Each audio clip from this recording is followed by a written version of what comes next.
Simulan na natin, nagbalitaan. Narito ang malalaki at makabuluhang balita ngayong araw. Hataw Balita ngayon.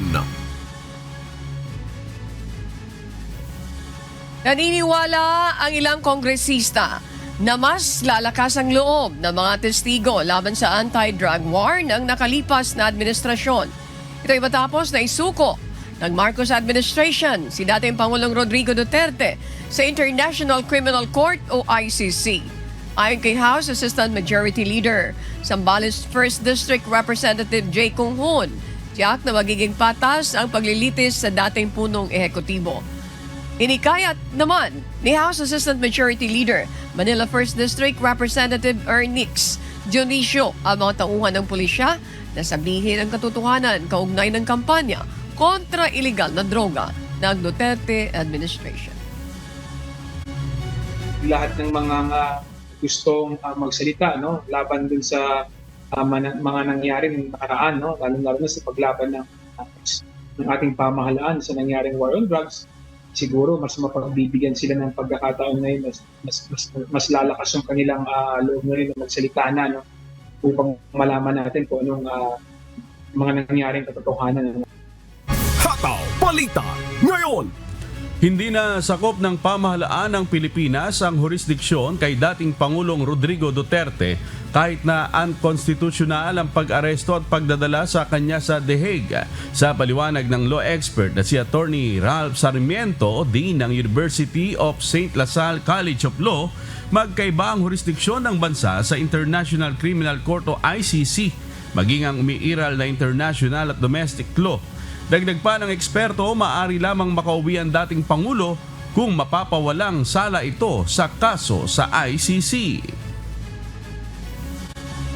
If, for example, the legality of the arrest is challenged before the Supreme Court, and even in the eventuality or assuming that the Supreme Court will declare it unconstitutional, that does not technically affect the jurisdiction of the International Criminal Court once na-surrender na po si former President Duterte sa jurisdiction ng International Criminal Court. So yung Supreme Court po natin, hindi naman po pwede na that they will order the International Criminal Court to return or to surrender back Duterte to the jurisdiction of the Philippines. So hindi rin po pwede yun. Hataw Balita ngayon. Iginiit ni Criminal Investigation and Detection Group o CIDG Director Police Major General Nicolas Torre III na special treatment ang naging pag-aresto kay former President Rodrigo Duterte. Ayon sa CIDG Chief, tiniyak nila na nasa maayos na kalagayan ang dating Pangulo habang nasa kustodiya ito ng pulisya. Dagdag pa ni Torre, hindi rin pinagkaitan ng atensyon ang dating punong ehekutibo, lalong-lalo na pagdating sa mga pangunahing pangangailangan nito. There's no deprivation whatsoever of legal counsel, yung mga medicine niya, food niya, wala po yun. At naibigyan natin lahat ng yun. Ang medical needs niya actually sobra-sobra pa. Hataw Balita ngayon. Pinabulaanan ng Police Regional Office 11 ang kumakalat na balita hinggil sa umano'y planong pag-raid sa bahay ni dating Pangulong Rodrigo Duterte kung saan maaari rin anilang madamay ang bahay ni Vice President Sara Duterte. Kagabi nagtipon-tipon sa labas ng bahay ni dating Pangulong Duterte sa Davao City ang ilan sa kanilang mga taga-suporta matapos na kumalat ang nasabing impormasyon. Pero sa isang mensahe sa UNTV News and Rescue, kinumpirma ni Pro 11 Regional Director Brigadier General Leon Rosete na fake news ang nasabing balita. Hataw Balita ngayon. Pinag-aaralan ng National Bureau of Investigation ang pagsasampa ng reklamo inciting to sedition laban kay dating presidential spokesperson Attorney Harry Roque. Bunso nito ng panawagan ng dating kalihim na magsagawa ng kilos protesta matapos arestuhin si dating Pangulong Rodrigo Duterte. Our Supreme Court, our judicial system is functioning. They have all the remedies. Gawin nila yan. Pero wag nang magtatawag ng people power. Hindi malulutas ang problema sa marahas na pamamaraan. Samantalang wala pa namang natatanggap na intelligence report ang NBI patungkol sa warrant of arrests ng International Criminal Court laban kay Senator Ronald Bato de la Rosa.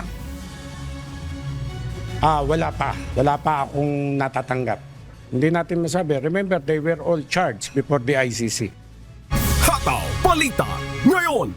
13 kandidato sa pagka-senador ang may statistical chance na mapabilang sa winner's circle ng 2025 midterm election batay sa inilabas na February 2025 pre-electoral survey ng Pulse Asia Research. Nangunguna sa mga kandidato si Senator Christopher Bongo na may 58.1% support. Kasunod si ACT-CIS Party List Representative Erwin Tulfo na may 56.6%. Kasama rin sa posibleng manalo sina dating Senate President Tito Soto III, Senator Bong Revilla, Senator Ronald Bato de la Rosa, TV host na si Willie Revillame, Ben Tulfo, dating Senador Manny Pacquiao, Senator Lito Lapid, Makati City Mayor Abigail Binay, Senator Pia Cayetano, Las Piñas City Representative Camille Villar at dating Senador Panfilo Lacson.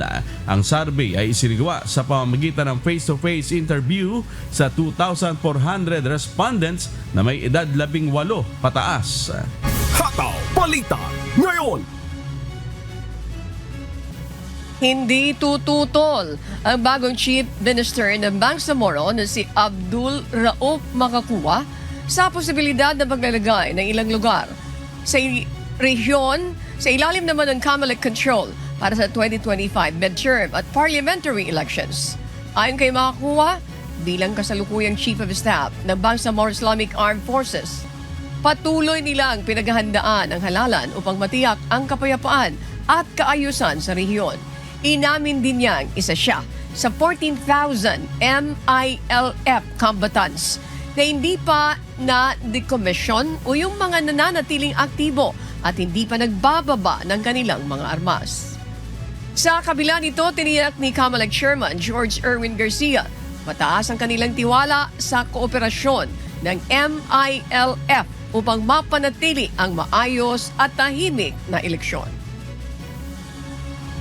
Kailangan din namin i-address yun because one way to show to the world that BARM is now in business is making peace and order situation, particular on related to the election. Kasi alam din naman natin na yung BARM is parang napapublish na palaging may problema tayo during the election. Dahil nga sa kanilang guarantee sa amin, mataas ang paniniwala ko na yung ating mga kababayan na mga miyembro ng MILF ay makikipagtulungan sa Commission on Elections upang mapanatili ang ating halalan na maayos, malinis at matahimik. Hataw Balita ngayon.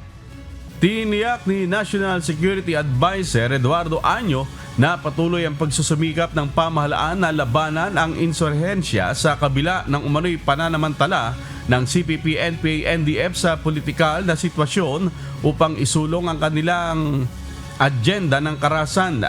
Ayon kay Año, dismayado siya sa mga hakbang ng mga komunista na subukang pahinain ang demokratikong gobyerno ng Pilipinas. Binigyang din niya na mahalaga ang pagkakaisa ng bawat Pilipino upang mapanatili ang mga tagumpay sa pagsusulong ng kapayapaan at kaunlaran.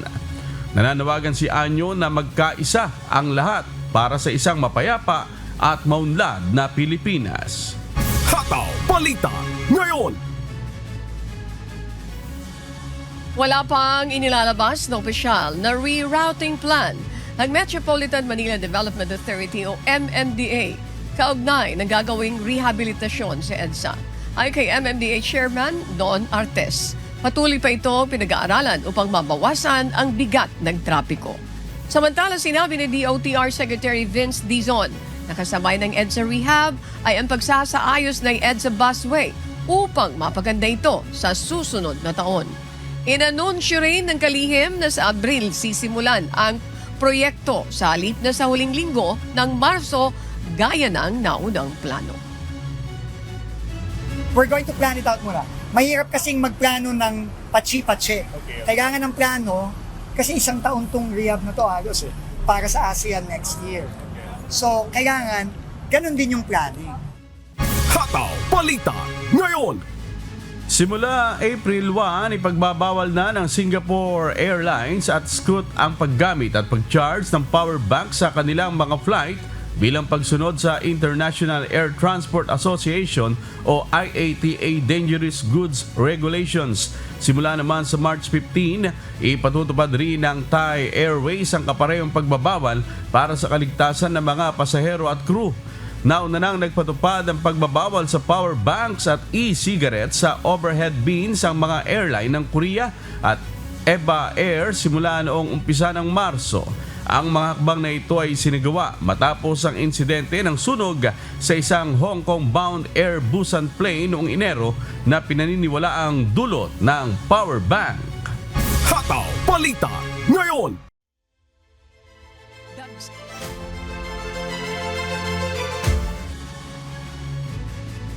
Dagsa ang mga taga-suporta ni dating Pangulong Rodrigo Duterte sa labas ng kanyang bahay sa Davao matapos kumalat ang balitang isang raid ang magaganap.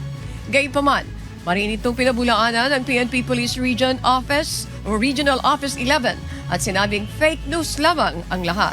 Samantala, dumating naman kagabi si Davao City Mayor Sebastian Baste Duterte at hinarap ang mga taga-suporta na nag-aabang sa labas ng bahay ng kanyang ama. Ayon sa alkalde, handa silang mag-comply sa mga pulis kung kinakailangan na niyang pasukin ang bahay, ngunit hindi siya tiwala sa liderato ng gobyerno ngayon. Si Marisol Montaño, humahataw. Hataw Balita ngayon. Matapos na kumakalat ang balitang pag-raid umano sa bahay ni former President Rodrigo Duterte sa Davao City, agad na dumagsa ang mga taga-suporta ng dating Pangulo, kabilang na ang mga kapitbahay, ilang barangay officials at volunteer lawyers upang magbantay.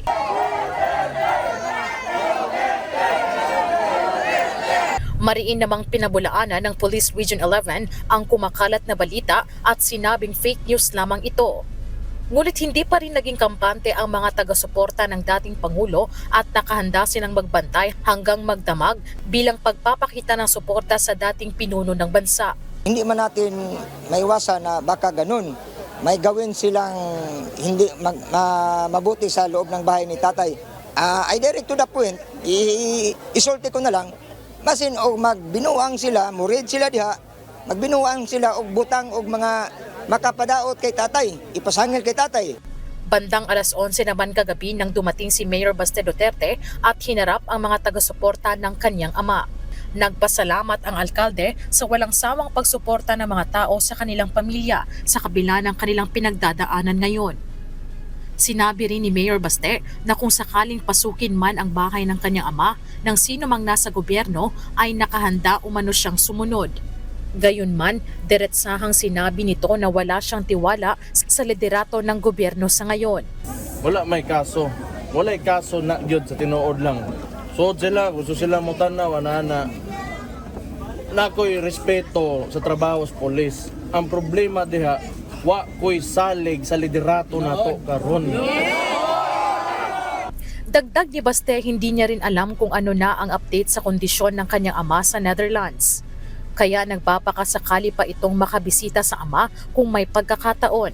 Ito ko makakita sa ko amakan samtang uwi pa. Kaya ko amakan, tiguwang na sintaan nyo, sa birthday mo na karong sa 28, sa 20. So lang na ko makita kung tangnaw niya ba, samtang kasi uli dire, wala na. Nagkaroon naman ng maikling pagpupulong ang alkalde kasama ang mga volunteer lawyers sa mga gagawin sakaling pasukin ang bahay ng kanyang ama.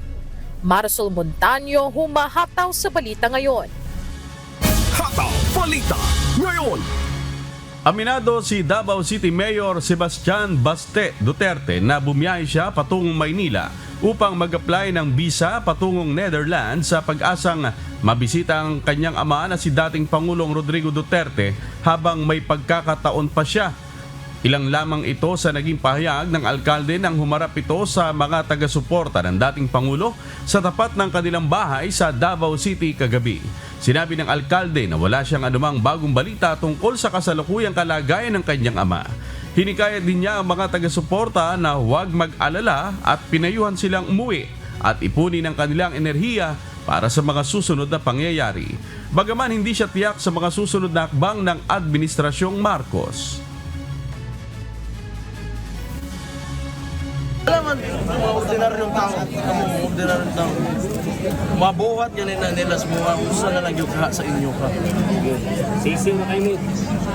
Pag ang gobyerno, extreme right na, totalitarian, diktador, patay ganun.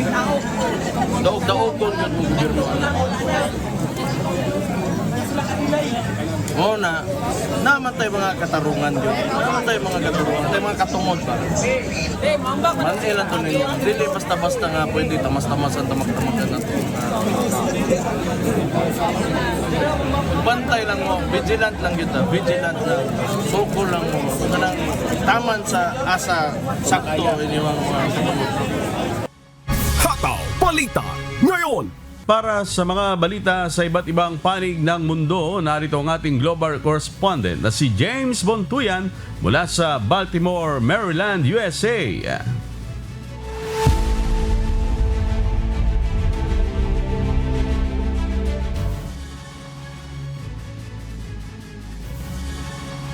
Mabuhay mga kababayang Pilipino sa buong mundo. Good morning Kuya, good morning Sherwin at Annie.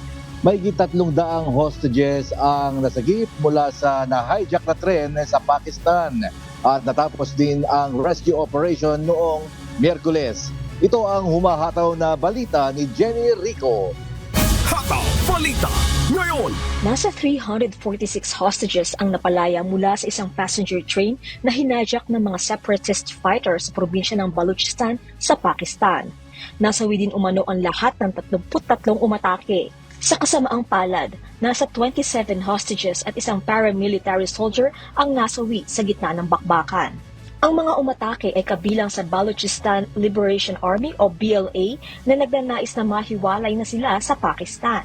Sila rin ang umako sa pag-atake sa Jafar Express train noong Martes. Ayon sa kanilang tagapagsalita na si Jian Baluch, handa ang kanilang grupo na palayain ang mga pasahero kung palalayain din ang mga nakulong nilang kasama. Galing ang tren sa Quetta, kapitolyo ng Balochistan at patungo sana sa Peshawar na probinsya ng Khyber Pakhtunkhwa. Mahigit 400 ang pasahero nito noong inatake ito ng mga separatists habang dumadaan sa mga tunnel malapit sa siyudad ng Sibi. 160 kilometers ang layo mula sa Quetta. Dekada ng walang seguridad sa Balochistan, maraming mga armadong grupo ang nakatira sa lugar. Simula pa noong 2006 ay nakaban na ang lugar sa Pakistan at Estados Unidos dahil sa mga terrorist organization doon. Ang Balochistan ang pinakamalaking probinsya sa Pakistan kung saan nakatira ang nasa 15 milyong tao. Ngunit kahit na maraming resources ay hindi pa din ito progresibo. Madalas ding inaatake ang Jafar Express na tren sa Balochistan dahil ito ang karaniwang sinasakyan ng mga security personnel. Jenny Rico, humahataw sa balita ngayon. Hataw Balita ngayon. Inanunsyo ng pamahalaan ng Canada nitong Miyerkules, March 12, ang planong pagpapataw ng $29.8 billion na taripa sa mga kalakal mula sa Estados Unidos. Ito ang naging tugon ng federal government matapos ipatupad ni US President Donald Trump ang taripa sa mga bakal at aluminum mula sa bansa. Mula sa Edmonton, Canada, may humahataw na balita si Bianca Quijano live. Hataw Balita ngayon. Bianca, magandang araw sa iyo. Ano ba ang mga produktong mula dito sa Estados Unidos ang maapektuhan ng taripang ipapataw ng Canada? Yes, James, umaga ng March 12 dito sa North America nang inanunsyo ni United States President Donald Trump na papatawan ng kanyang bansa ang mga bakal at aluminum na nagmumula sa Canada. Kasunod nito, agaran namang naglabas ng pahayag si Canadian Finance Minister Dominic LeBlanc na siya ring point person ng bansa sa Canada-US relations. Papatawan na rin ng Canada ng taripa ang mga bakal na mula sa Estados Unidos, maging ang aluminum, computers, sports equipment, at ilang mga cast iron products nito. Ayon pa kay LeBlanc, ang ginawang ito ni President Trump ay hindi makatwiran at hindi makatarungan, kaya naman kailangang tumugon ng bansa. Sa kabuuan, aabot na sa $60 billion na halaga ng mga kalakal mula sa Estados Unidos ang papatawan ng 25% tariffs ng Canada bilang tugon sa ipinataw na taripa ni President Trump na kaugnay ng border control at metal-related tariffs. Kaalinsabay nito, may $100 bilyong pang produkto mula sa Estados Unidos ang nakaantabay na papatawan ng taripa ng Canada kung sakaling ituloy ni President Trump sa April 12 ang tinawag niyang reciprocal tariffs para sa mga produkto mula sa iba't ibang bansa na papasok ng Estados Unidos. Balik sa iyo, James. Yes, Bianca, the tariff war is on, pero ano ang pinangangambahang magiging epekto sa mga mamamayan ng mga taripang ito sa pagitan ng dalawang bansa, US and Canada? Yes, James, ito ay maaaring magdulot ng mas mataas na presyo para sa mga mamimili, particular na sa grocery, electronics, and automotive products mula sa US. At ang mga negosyong nag-export sa US ay maaari din maapektuhan. Magkakaroon din, James, ng pagkakabala sa supply chains at posibleng pagbaba ng ekonomiya sa Canada. For example, sa ngayon ay mas mababa ang halaga ng Canadian dollar kumpara sa US dollar, James. Yes, as always, as in any war, talagang ang mga mamamayan ang nagiging collateral damage. Maraming salamat sa iyo, Bianca Quijano, mula sa Edmonton, Canada, live. Hataw Balita ngayon. Hinikayat ang mga Australiano na suportahan ang mga lokal na industriya sa pamamagitan ng pagbili ng Australian-made na mga produkto. Ito ang humahataw na balita ni Early Briones. Hataw Balita ngayon. Hinihikayat ni Australian Prime Minister Anthony Albanese ang mga Australiano na suportahan ng mga lokal na industriya sa pamamagitan ng pagbili ng mga produktong gawa sa bansa. Ito ay bilang tugon sa pagtanggi ni US President Donald Trump na i-exempt ang Australian steel at aluminum mula sa mga taripa ng Estados Unidos. Tinanggihan ni Albanese ang ideya ng retaliatory tariffs dahil sa inflation concerns at binigyang diin ang national unity na hinihikayat ang mga mamimili na piliin ang mga produktong gawa sa Australia. Bagaman hindi niya tuwirang hinimok ang pagboboycott sa American products, katulad ng naging tugon ng Canada sa Trump-era trade policies. Our government will continue to put forward a very strong case for an exemption, noting that the last time this occurred it took months for that exemption to be granted. We will advocate for Australian trade with the United States at every level and through every channel. Australia will continue working hard for a different outcome, and discussions with the Trump administration are ongoing.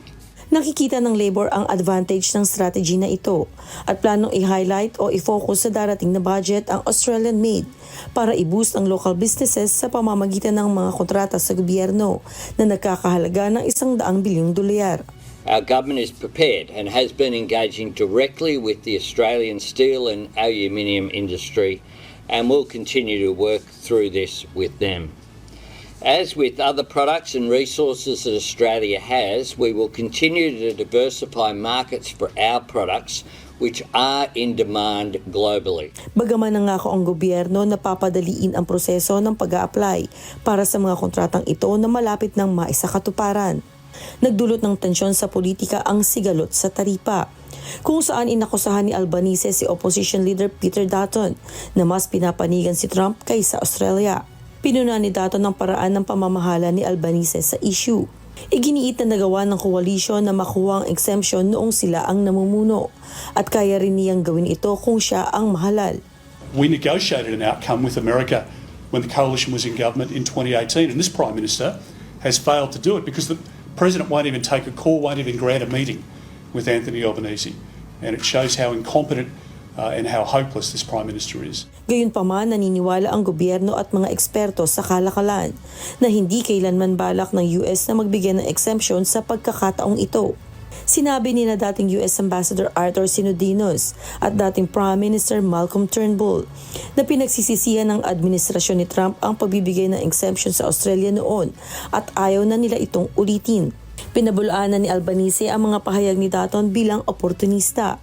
At giniit na patuloy na magsisikap ang gobyerno para sa exemption habang inuuna ang ekonomiya ng Australia. Early Briones, humahataw sa balita ngayon.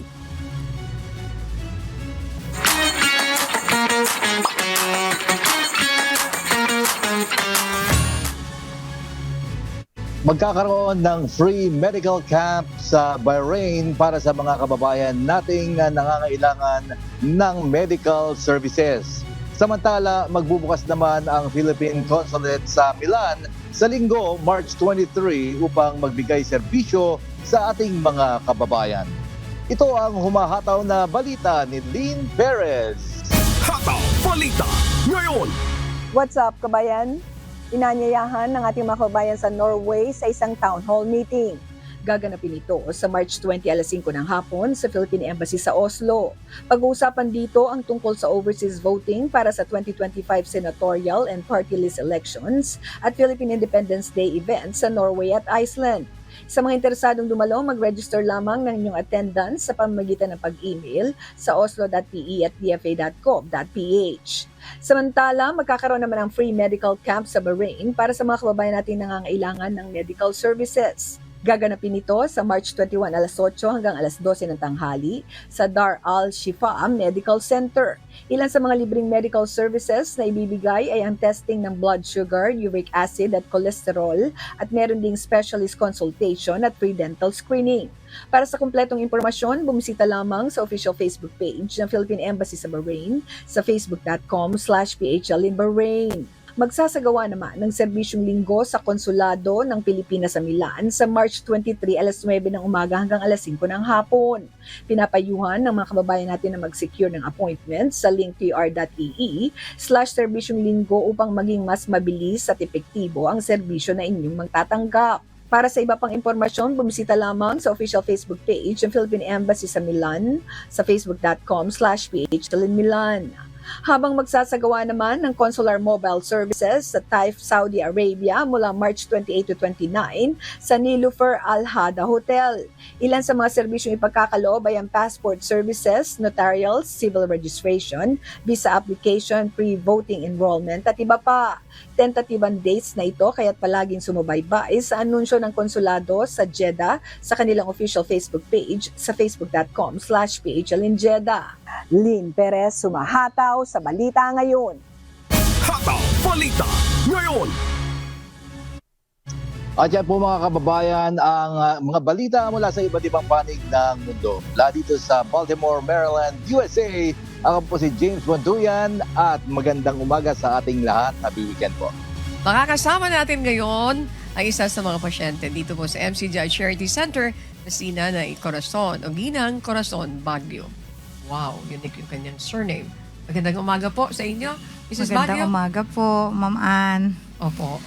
Tanungin muna kita. Ilan taon na po kayo? 67 na po, magsi-68 na. Ako! Ibig sabihin, hindi tayo nagkakalayo, ha? O, sige. So, ano po ang papacheck up nyo dito sa MCGI? Nagpapa-therapy po ako ng lower back. Teka muna, nagpapa-therapy? Lower back? Opo. Okay, bakit po? Anong problema? Ay, naano po ako kasi, na-disgrasya ako siguro mga 5 years ago. Pero pabalik-balik yung sakit eh. Pero Teka, wala po. namang fracture. Punta natin, sandali. Okay, para makapag-educate tayo dun sa ating mga nakikinig at nanonood. Nagde-therapy kayo dahil may problema kayo sa likod. Anong particular part? Sa may balakang po. Sa may balakang. Lower. Anong nangyari dun sa aksidente? Bakit kayo na-aksidente? Nasaan po kayo that time? Nasa banyo po, maliligo sana. Akala ko merong insektong gumagapang sa binti ko. Yung pala, tubig na pala yun. Yun, parang... Bakit hindi nyo masyadong nakita? Opo po. May Naramdaman problema din ko yung lang mata mo? Hindi naman po, kaya lang takot ako sa ipis eh. Okay. Nabigla ako, natumba ako. So, nung natumba ako, hindi ako makabangon. Buti na lang yung pinto ng CR namin, hindi tight ang pinuntahan ako ng anak ko, yun. So, may tinamaan sa may balakang? Wala namang fracture, kaya lang siguro yung may naipit na ugat, kaya yun. Ang tagal, siguro mga 1 month akong bedridden. Opo. Tapos, before, ano po yung uri ng trabaho niyo po? ano po, quality control po, nananahi din. Ganun. I see. Matagal po kayo sa ganong klaseng hanap buhay. Doon ko na po, binuhay yung mga anak ko. I see. So, may sabihin, mga kasambahay, maliban doon sa kanyang tumba sa loob ng CR, Opo. dahil inakala niya na yung tubig ay ipis, natakot siya. Sobra. So, okay. Pagkatapos po noon ay, ikaw naman ay mananahi. Opo. Okay. So, for napakahabang panahon na kayo mananahi. So, yan po. Nagpapa-therapy kayo dito. So, Opo. every Friday nandito po kayo. Every Friday po. Kasi na kailangan tutukan Opo. para gumaling Kumusta daw. naman po after several therapy? Nakakaramdam ba kayo ng ginhawa? Opo, kasi pag nakakatulog pati ako ng sarap pag umuwi na ako ng bahay. Talagang, After ng therapy? Opo. Wow. Masarap po Salamat yung pakaramdam. naman sa Diyos. Okay, maliban dun sa therapy po na pinupunta nyo dito sa MCGI Clinic para i-avail nyo ganong klaseng serbisyo, ano pa ang ipa-check up mo? Kumusta yung mata nyo po? Nabigyan po nila ako ng salamin Okay. para sa sa pangmalayo tsaka pangmalapit. Dalawa yung binigay sa akin. Tsaka natutuwa po akong ibalita na magkakaroon na rin ako ng ipin. Oh, wow! Ayun. Naka-schedule na po akong sukatan sa May 23. Ganon. Alam mo, Tuwa po ako. nakita ko yung aura ng mukha nyo po. Kasi nung umpisa, yung explanation mo, wala yung ngiti. Kahit na nakatakip ka, nararamdaman ko yung tuwa nyo. Sa madaling salita, ilan taon kayo nang walang ngipin? 2 taon na po 2 taon. So, ibig sabihin, totoo naman po, di ba? Hindi maganda pagka harap ka doon sa kausap mo tapos wala kang ngipin. So, after na mabunutan dito, Hindi po, nakapagpabunot po ako nabunutan ako. nabunutan. Opo. Pagkatapos, Kinlining po ako nung December kasi Okay. meron pa akong pinatitingnan na pabubunot. Sabi sa akin ni doktor, naku, hindi pa yan, walang sira yan. Sabi, sayang yan, linisin na lang natin. wow, kita mo naman, yung mga doktor natin dito, kung hindi kailangan bunutan, hindi yan bubunutan. Sayang daw po. Ayan, sayang. So, ibig sabihin, ginagawa ng paraan. Yung mga doktor natin sa MCGI Clinic, maraming salamat. Yung mga dentista natin, good morning. Isa-save nila yung ipin hanggat kaya pa. Opo. Hindi nila bubunutin yon. Opo. Okay, papastahan, lilinisin. O, mga sayang kasambahay. daw po eh. Alay, kama ka lang pagpapalinis. Ano po? At yung mga pasta-pasta na yan, mga kasambahay. Thank you again dun sa ating mga kasamang doktor. Okay, matanong po kita. Lalabas, may therapy ka, may mata ka, pagkatapos may bunot at ngipin ka, parang more than 3-in-1. Kumbaga sa kape, Daniel's Coffee, 3-in-1. Mas ano pa doon. Sa mga susunod, ikaw po ba ay may papacheck up pa? Kumusta yung BP nyo po? Wala naman po akong Ay, salamat problema. naman sa Diyos. Wala akong maintenance. Taga saan po kayo? Taga Caloocan pa po. Caloocan. North Caloocan. North Caloocan, malayo-layo po yun. Costa Verde. Ayan. So, salamat naman po at kayo po ay isa sa mga nakaka-avail ng libreng serbisyong medikal ng MCGI Clinic. Opo. Lagpas pa sa 3-in-1. Ano po? Opo. Okay. Kita ko talaga yung ngiti ng mukha niyo po. Tsaka binigyan pala nila ako ng Astorvastatin para sa cholesterol. Cholesterol lang po ang problema ko. Siguro mahilig ka kumain ng mga pampataas ng cholesterol. Ayan. Asan yung asawa niyo po? Wala na po. Matagal na po eh. Byuda po kayo? Opo. Abay, parehas tayo. Okay, classmate tayo dyan. Okay. So, binuhay nyo na yung mag-isa yung Opo. Ay, salamat sa Diyos. Ngayon po, anong gusto nyo sabihin? Meron kayong gusto sabihin? Opo, nagpapasalamat po ako sa Marikina Clinic, sa bumubuo nito, kung sino man yung founder. Ang alam ko po si Kuya Daniel Lason. Ako, nagpapasalamat po ako ng malaki kasi ang dami-dami niyang naitulong sa akin.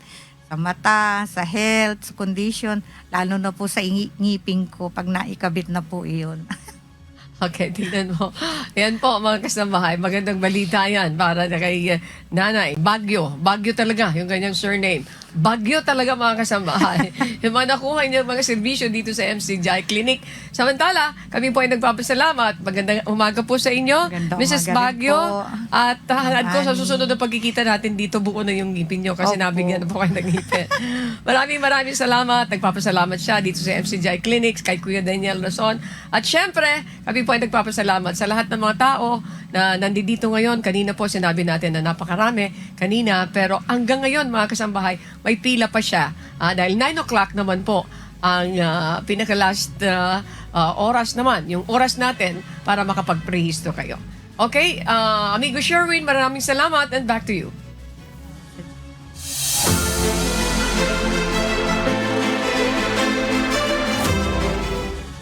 Kinumpirma ng Bureau of Fisheries and Aquatic Resources o BFAR-7 na dynamite fishing ang dahilan sa pagkamatay ng iba't ibang isda na nakuha mula sa Cebu City Reef. Kaugnay nito, lalo pang paigtingin ng Cebu City Local Government Unit ang kanilang hakbang laban sa dynamite fishing matapos ang pagkamatay ng mga isda at pagkasira ng bahura na kasalukuyang isinasailalim sa rehabilitasyon. Si Gladys Tuwabi, humahataw. Hataw Balita ngayon. Sirang bahura at mga patay na isda ang bumungad sa grupo ng mga maninisid ng bantay dagat sa Cebu City. Nakita ito ng grupo habang isinasagawa ang kanilang routine dive bilang bahagi ng sedimentation rate study ng Cebu Technological University. Ayon sa ulat, meron umanong mga naghagis ng homemade explosives ng 4 na beses na ginagamit sa blast fishing noong Sabado, March 8. Ang mga hindi pa nakikilalang sospek ay nangolekta ng mga isda na lumutang at lumubog sa ilalim ng dagat.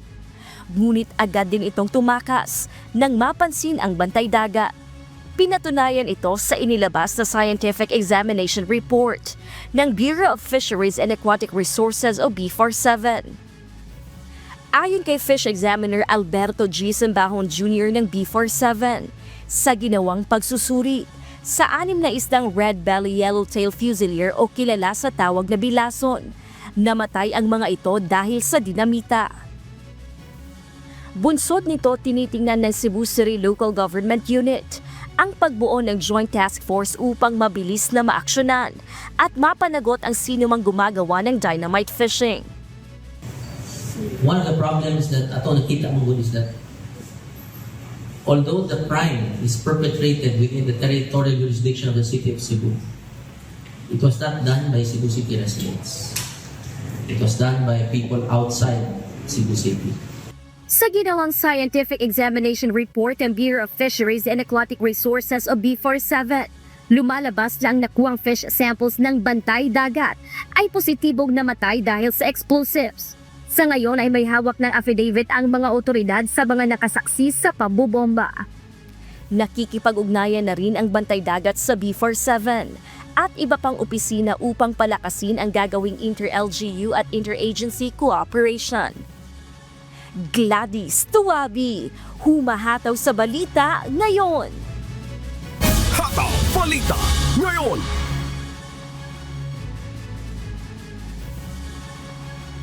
Idinaan sa isang trade fair ang pagdiriwang ng Women's Month sa probinsya ng Bataan. Bumibida rin dito ang mga Bataan-made products. Si Mel Aquino, humahataw. Hataw Balita ngayon. Nakikiisa sa pagdiriwang ng National Women's Month ang buong lalawigan ng Bataan sa pangunguna ng Provincial Cooperative and Enterprise Development Office o PICEDO, Department of Trade and Industry o DTI at Provincial Government of Bataan. Bilang pakikiisa sa naturang selebrasyon, isang trade fair ang inilunsad na pinasimula nitong Miyerkules, March 12 sa lalawigan ng Bataan na pinamagatang Empower Her Women's Month Trade Fair. Sa 3 araw na okasyon, ibinibida ang mga produktong gawa ng mga kababaihang Bataenyo sa buong lalawigan. Matatagpuan sa okasyon ang mga sariwang gulay at prutas, processed food tulad ng tinapa, tuyo o dried salted fish, patis, bags, home decor at marami pang iba. Naglalayon ito na iangat ang moral ng ating mga kababaihang namumuhunan sa lalawigan. Hanggang ngayong araw ng Biyernes, simula alas 8 ng umaga hanggang alas 5 ng hapon. Ang highlight ng okasyon mula sa mga gawa ng kababaihang Bataenyo sa ground floor Capitol Compound, The Bunker Building. Malaking humahataw sa balita ngayon. Hataw Balita ngayon. Isasagawa ang 34th North Luzon Area Business Conference ng Philippine Chamber of Commerce and Industry sa lalawigan ng Bataan. Naritong muli si Mel Aquino, humahataw. Hataw Balita ngayon. Nilagdaan na nitong Miyerkules, March 12 ng Bataan Chambers of Commerce and Industry, Philippine Chambers of Commerce and Industry o PCCI, Department of Trade and Industry o DTI, Department of Tourism o DOT, Department of Science and Technology o DOST at Provincial Government of Bataan ang isang Memorandum of Understanding o MOU. Sa kasunduan, pagtitibayin ang pag-uugnayan ng industriya ng pagninegosyo at gobyerno sa probinsya ng Bataan. Kabilang ang mga mamumuhunan sa isasagawang 34th North Luzon Area Business Conference na gaganapin sa darating na June 19 to 20, 2025 sa Bataan Tourism Pavilion, Balangas City, Bataan. Ito po ay isang opportunity para makapag-network po ang mga nagnenegosyo dito po sa Northern Philippines at makapag-inspire po na magnegosyo pa rin po ang ibang mga hindi pa sumasali sa pagkakalakal at pagnenegosyo. Ito ay kapapalooban ng 2 araw na aktibidad kabilang ang trade fair at exhibit kung saan tampok ang iba't ibang produkto sa buong rehiyon. Kadalasan po, ito po ay may chamber management workshop para sa mga local chambers po na Philippine Chamber of Commerce and Industry. Tapos may trade exhibit po featuring local goods and services po, mga companies po. At the same time, meron pong plenary po, meaning ito po yung mismong conference proper sa second day po ng ating conference. Ito para ma-present din natin sa mga participants yung master plan, yung tourism master plan natin for especially the 3rd district. Yes. Kasi nga sa laki ng area ng 3rd district, sa haba ng ating coastline, marami pa talaga ang pwedeng investment, marami pang mga facilities na pwedeng ma-put up dito sa atin. And I think marami po sa mga possible partners, investors, hindi pa po nalalaman to. Kaya we'll take advantage na of their presence and use our master plans to entice them. May laki na humahataw sa balita ngayon.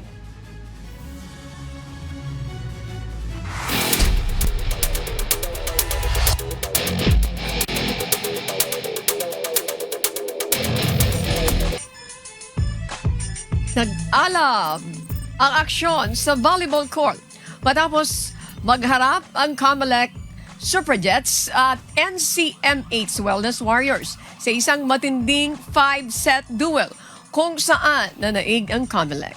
Samantala, mabilis namang natapos ang 2 sumunod na games ng BFP Lady Firefighters at PNP Lady Patrollers sa isang malinis na 3-set sweep. Si Jed Neresina humahataw. Stay down. Nana, galing mag-exercise. Good set. Yes, sir.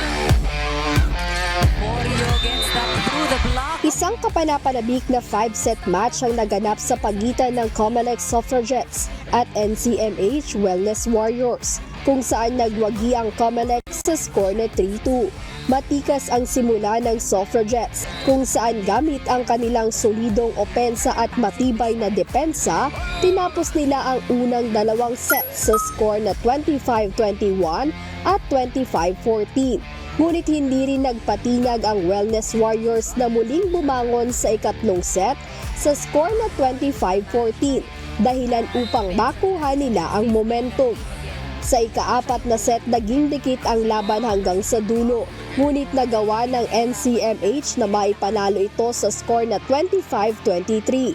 Naitulak ang laro sa isang do-or-die 5th set, kung saan nagpakitang gilas ang Suffragettes sa decider set at umarangkada agad sa malakas na 15-4 finish upang tapusin ang laban at siguruhin ang panalo.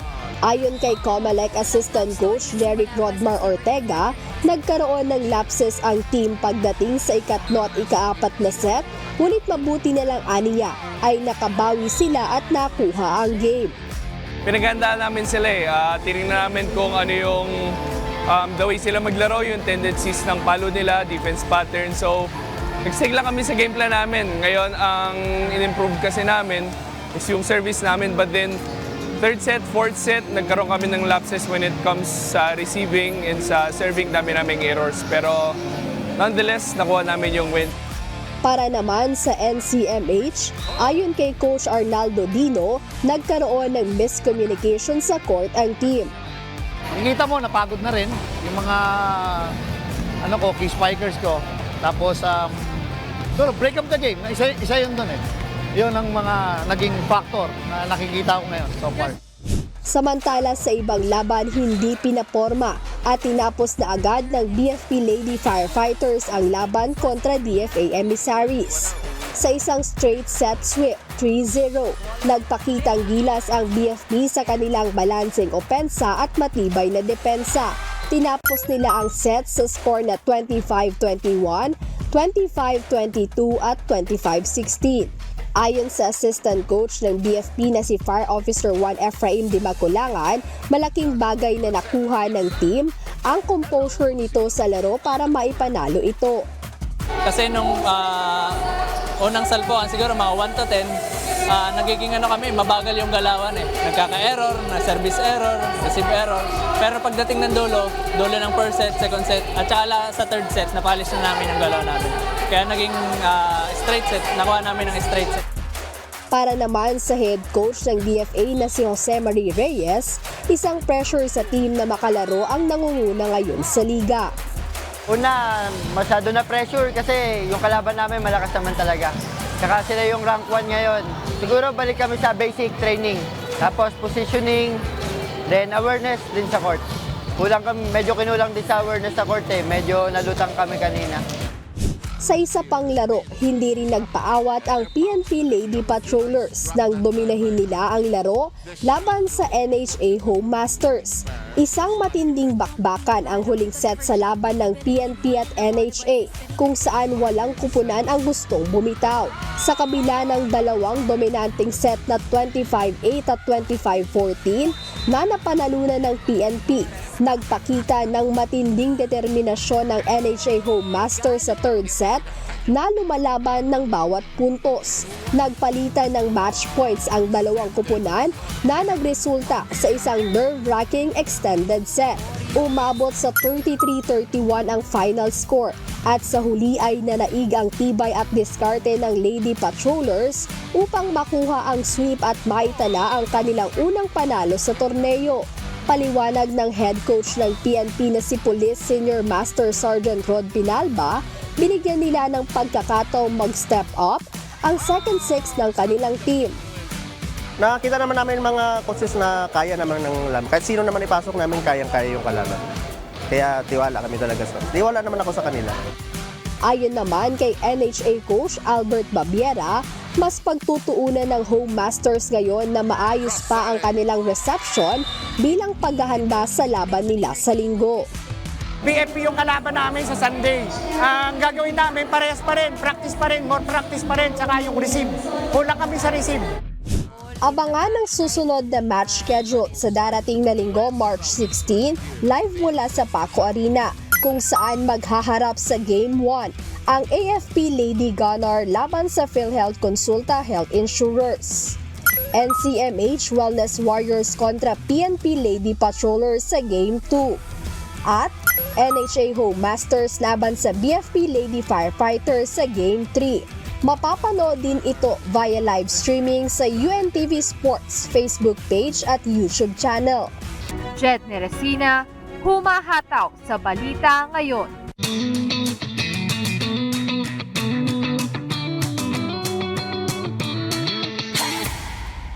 Hataw Balita Ngayon. Maraming salamat po sa ating mga taga-subaybay. Nasa mahigit 1.8 million views na po ang episode ng Hataw Balita kahapon at number 19 na tayo sa trending sa YouTube. Maraming salamat po sa Diyos, sa inyong lahat. Maraming salamat. At sa aming ibabahaging mga salita ng Diyos na ating sandigan mula sa Isaias Kapitulo 1, talatang 17. Mga tuto kayong magsigawa ng mabuti, inyong hanapin ang kahatulan, inyong saklolohan ang napipighati, inyong hatulan ang ulila, ipagsanggalang ninyo ang babaeng bao.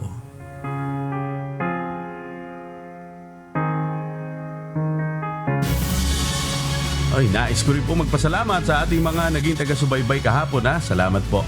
At yan po ang mga humahataw na balita ngayong umaga ng Biyernes 2025. Ako po inyong amigo, Sherwin Kulubong. Maraming salamat sa iyo, amigo. Salamat po sa Diyos sa lahat ng mga hanggang ngayon tumatangkilik. Maraming salamat po. Baka gusto niyo paabutin niya ng milyon-milyon. Kami po ay nagpapasalamat sa inyong lahat. Adet, maraming salamat sa iyo. And of course, sa lahat na bumubuo ng Hataw Balita. Thank you so much po. Maraming salamat sa iyo. Ito naman natin si Josa, si Alex, Aljan, si Paraon, and of course, si Bernie, and kay Engineer Edison Ico. Mga kasama niyo mo naman dyan, kami po nagpapasalamat kay Raf, sa inyong lahat doon sa hindi natin nabanggit. Maraming salamat po. At ulitin ko po, baka pa gusto niyo paabutin po yan ng milyon-milyon. Maraming salamat sa muling pagtangkilik. Sa lahat ng mga bumubuo po ng UNTV News and Rescue, UNTV, Radyo La Verdad 1350 at ng ating mga correspondent mula sa Pilipinas at sa iba't ibang panig ng mundo. Adet, again, thank you so much. Ako po, si Annie Retoy. At dito sa UNTV at UNTV Radyo La Verdad 1350, Diyos ang aming sandigan, serbisyo publiko ang aming pinahahalagahan. Susunod na po ang Good Morning Kuya. Salamat po sa Diyos at magandang umaga.